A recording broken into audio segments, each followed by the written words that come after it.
Phone पर hello माँ, मैं राजू बोल रहा हूँ। कैसी हो माँ? मैं ठीक हूँ बेटे। ये बताओ तुम और बहू दोनों कैसे हो? हम दोनों ठीक हैं माँ, आपकी बहुत याद आती है। अच्छा सुनो माँ, मैं अगले महीने इंडिया आ रहा हूँ तुम्हें लेने। क्या? हाँ माँ, अब हम सब साथ ही रहेंगे। नीतू कह रही थी माँ जी को अमेरिका ले आओ, वहाँ अकेली बहुत परेशान हो रही होंगी। हेलो, सुन रही हो माँ? हाँ हाँ बेटे। बूढ़ी आंखों से खुशी की अश्रुधारा बह निकली। बेटे और बहू का प्यार नस नस में दौड़ने लगा। जीवन के 70 साल गुजार चुकी सावित्री ने जल्दी से अपने पल्लू से आंसू पोंछे और बेटे से बात करने लगी। पूरे 2 साल बाद बेटा घर आ रहा था। बूढ़ी सावित्री ने मोहल्ले भर में दौड़ दौड़ कर ये खबर सबको सुना दी। सभी खुश थे कि चलो बुढ़ापा चैन से बेटे और बहू के साथ गुजर जाएगा।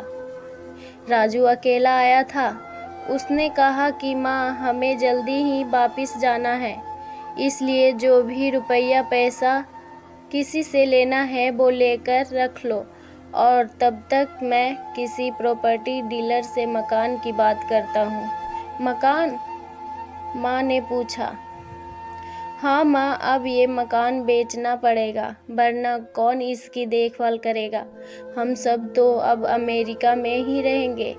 बूढ़ी आंखों ने मकान के कोने कोने को ऐसे निहारा जैसे किसी अबोध बच्चे को सहला रही हो। आनन फानन और औने पौने दाम में राजू ने मकान बेच दिया। सावित्री देवी ने वो जरूरी सामान समेटा जिससे उनको बहुत ज़्यादा लगाव था। राजू टैक्सी मंगवा चुका था। एयरपोर्ट पहुंचकर राजू ने कहा, माँ तुम यहाँ बैठो, मैं अंदर जाकर सामान की जांच और बोर्डिंग और वीज़ा का काम निपटा लेता हूँ। ठीक है बेटे। सावित्री देवी वहीं पास की बेंच पर बैठ गई। काफ़ी समय बीत चुका था। बाहर बैठी सावित्री देवी बार बार उस दरवाजे की तरफ देख रही थी जिसमें राजू गया था, लेकिन अभी तक बाहर नहीं आया। शायद अंदर बहुत भीड़ होगी सोचकर बूढ़ी आंखें फिर से टकटकी लगाए देखने लगती है। अंधेरा हो चुका था। एयरपोर्ट के बाहर गहमा-गहमी कम हो चुकी थी। माँ जी, किस से मिलना है? एक कर्मचारी ने वृद्धा से पूछा।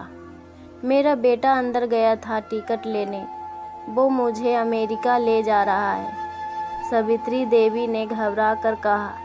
लेकिन अंदर तो कोई पैसेंजर नहीं है। अमेरिका जाने वाली फ़्लाइट तो दोपहर में ही चली गई। क्या नाम था आपके बेटे का? कर्मचारी ने सवाल किया। राजू। सावित्री के चेहरे पे चिंता की लकीरें उभर आई। कर्मचारी अंदर गया और कुछ देर बाद बाहर आकर बोला, माँ जी, आपका बेटा राजू तो अमेरिका जाने वाली फ़्लाइट से कब का जा चुका। क्या? वृद्धा की आंखों से आंसुओं का सैलाब फूट पड़ा। बूढ़ी माँ का रोम रोम कांप उठा।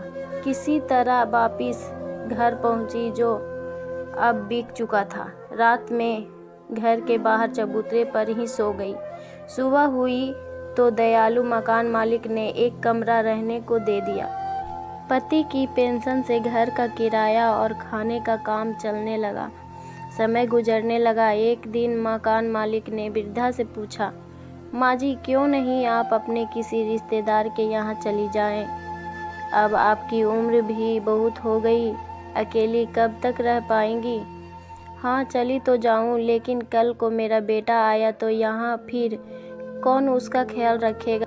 आँख से आंसू आने लग गए दोस्तों। तो दोस्तों, इस बूढ़ी माँ की छोटी सी कहानी आप सभी को कैसी लगी? कमेंट बॉक्स में कमेंट करके ज़रूर बताइएगा और हमारे चैनल को लाइक, सब्सक्राइब एंड शेयर ज़रूर कीजिएगा।